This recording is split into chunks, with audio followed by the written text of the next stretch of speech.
சீக்கியர்கள் குறித்து அவதூறாக பேசிய விவகாரத்தில் பாகிஸ்தான் முன்னாள் கிரிக்கெட் வீரர் கம்ரான் அக்மல் பகிரங்க மன்னிப்பு கோரியுள்ளார்.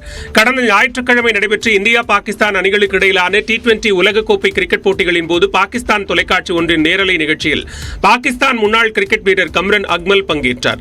அப்போது கடைசி ஓவர் வீசிய அர்ஷ்தீப் சிங் பற்றி ஏளனமாகவும் பேசினார். 12 மணிக்கு மேல் ஆகிவிட்டது என்று கூறியும் சிரித்தார். இதற்கு சமூக வலைதளங்களில் கடும் கண்டனம் எழுந்தது. கம்ரான் அக்மலின் பேச்சுக்கு ஹர்பஜன் சிங் தனது எக்ஸ் பக்கத்தில் கண்டனம் தெரிவித்தார். அதில் சீக்கியர்களின் வரலாறு குறித்து முதலில் கம்ரான் தெரிந்து கொண்டு பேச வேண்டும் என்றும், மேலும் கடத்திச் செல்லப்பட்ட பெண்கள் மற்றும் சகோதரிகளை இரவு 12 மணி என்றும் பாராமல் சீக்கியர்கள் தான் பாதுகாத்ததாகவும் குறைந்தபட்ச மரியாதையாவது தர வேண்டும் என்றும் ஹர்பஜன் சிங் பதிவிட்டிருந்தார். இதனையடுத்து தனது பேச்சு தவறுதான் என்று கூறியுள்ள கம்ரான் அக்மல், சீக்கியர்கள் உணர்வுகளை புண்படுத்தியதால் அதற்கு மன்னிப்பு கேட்டுக் கொள்கிறேன் என்றும் அவர் தனது எக்ஸ் பக்கத்தில் குறிப்பிட்டுள்ளார். யாரையும் காயப்படுத்த வேண்டும் என்ற எண்ணம் தனக்கு இல்லை என்றும் அந்த பதிவில் கூறியுள்ளார். ஆண்மை விருத்திக்கு என அறியப்பட்ட வயாகரா நினைவாற்றலையும் அதிகரிக்க வாய்ப்பிருப்பதாக ஆய்வில் தெரியவந்துள்ளது. இந்தியாவில் சுமார் 50 லட்சம் பேர் வாஸ்குலர் டிமென்டியா எனப்படும் மறதி நோயால் பாதிக்கப்பட்டுள்ளனர். இது தொடர்பாக ஆக்ஸ்போர்ட் பல்கலைக்கழகம் மேற்கொண்ட ஆய்வில் மூளைக்கு ரத்தம் முறையாக செல்லாமல் இரத்த செல்கள் பாதிக்கப்படுவதால் மறதி நோய் ஏற்படுவது உறுதியானது.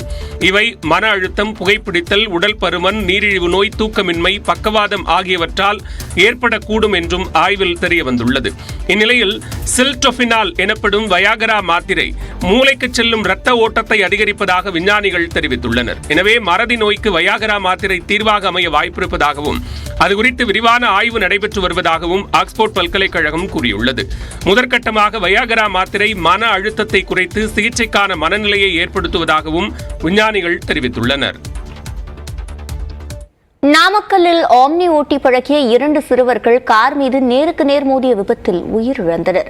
பரமத்திவேலூர் அடுத்த பெரிய மருதூரைச் சேர்ந்த லோகேஸ்வரன் மற்றும் சுதர்சன் என்ற சிறுவர்கள் நேற்றிரவு ஆம்னி வேன் ஓட்டி பழகியதாக தெரிகிறது.